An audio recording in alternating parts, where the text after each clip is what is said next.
Salah satu hal yang membuat Wahabi sering membuat rusuh adalah karena mereka tidak paham mustalahat, sehingga yang tak masalah justru dianggap masalah. Seperti istilah sunnah. Bagi ahlu sunnah wal jamaah, istilah sunnah ini memiliki beragam definisi tergantung cabang ilmu. Menurut ahli bahasa, sunnah adalah ajaran, kebiasaan, juga terobosan. Menurut ahli fikih, sunnah adalah perkara yang dianjurkan untuk dilakukan dan tidak masalah jika ditinggalkan. Menurut ahli hadis, sunnah adalah segala sesuatu yang dinisbat kepada Nabi SAW, baik itu perkataan, perbuatan, ketiadaan pengingkaran maupun sifat. Ahlu sunnah wal jamaah akan menyamakan dulu persepsi terkait definisi sunnah, baru kemudian melanjutkan diskusi agar jelas ujung pangkalnya. Lain dengan Wahabi yang mencampur adukkan pemaknaan sehingga makna sunnah ahli hadis malah dibawa ke ranah fikih.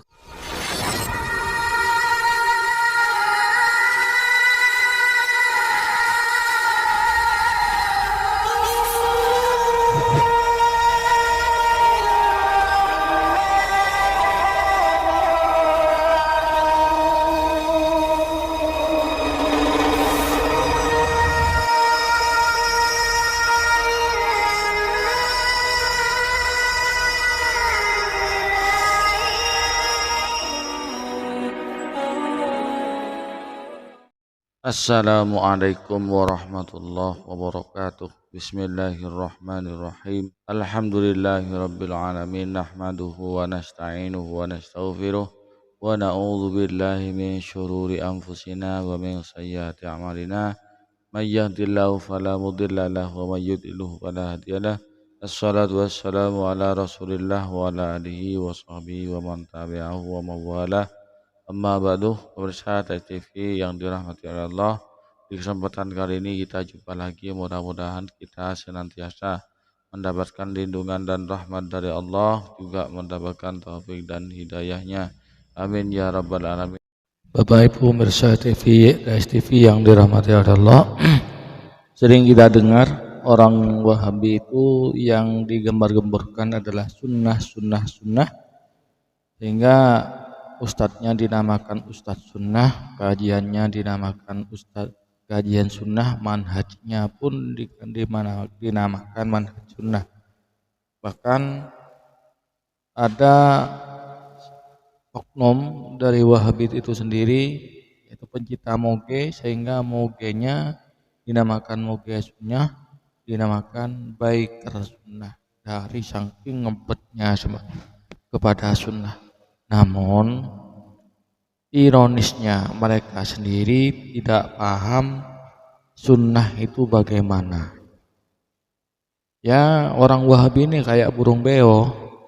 Burung beo itu diajari assalamualaikum, tapi burung beo itu tidak mengerti apa artinya assalamualaikum. Ya, seperti itulah Wahabi. Ya, teriak-teriak sunnah tapi tidak paham sunnah itu apa.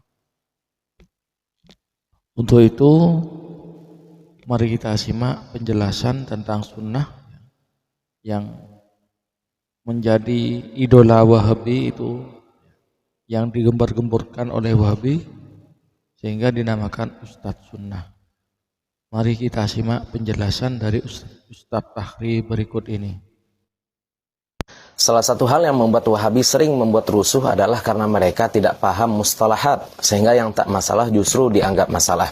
Seperti istilah sunnah. Bagi ahlu sunnah wal jamaah, istilah sunnah ini memiliki beragam definisi tergantung cabang ilmu. Menurut ahli bahasa, sunnah adalah ajaran, kebiasaan, juga terobosan. Menurut ahli fikih, sunnah adalah perkara yang dianjurkan untuk dilakukan dan tidak masalah jika ditinggalkan. Menurut ahli hadis, sunnah adalah segala sesuatu yang dinisbat kepada Nabi SAW, baik itu perkataan, perbuatan, ketiadaan pengingkaran maupun sifat.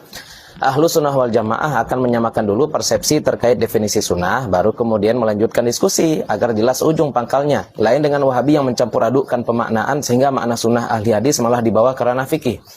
Ngap, sini saya kasih paham. Beristri lebih dari 4 itu bagi ahli hadis adalah sunnah, tapi bagi ahli fikih adalah haram. Makanya kalau mau tahu mana yang akan diamalkan, rujukan kita adalah ahli fikih, bukan ahli hadis. Salah paham makna sunnah juga membuat mereka salah paham lawan kata dari sunnah. Bagi ahli fikih, lawan sunnah adalah makruh. Bagi ahli hadis, lawan sunnah itu tidak ada. Bagi Wahabi, lawan sunnah adalah bid'ah. Nah, ini nih pemikiran kriminal Wahabi, sehingga mereka menganggap orang yang melakukan sesuatu yang tidak dilakukan Nabi sebagai ahli bid'ah. Ngap, Nabi juga tidak pernah membagi makhrijul huruf menjadi syafatain, lisan, jauf, khasyum, dan halak. Nabi juga tidak pernah membagi i'rab menjadi rafa, nasab, khafat, dan jazam. Tidak pernah mengkodifikasi Al-Quran dan membaginya menjadi 30 juz. Padahal itu bisa beliau lakukan. Apa kemudian kalian katakan bahwa pelajar dan penghafal Al-Quran itu ahli bid'ah semua? Wahabi juga tak mampu membedakan antara orang yang tidak melaksanakan sunnah dengan orang yang membenci sunnah. Mentang-mentang mereka berjenggot dan bercelana cingkrang, mereka anggap orang yang tak berpenampilan demikian sebagai pembenci sunnah.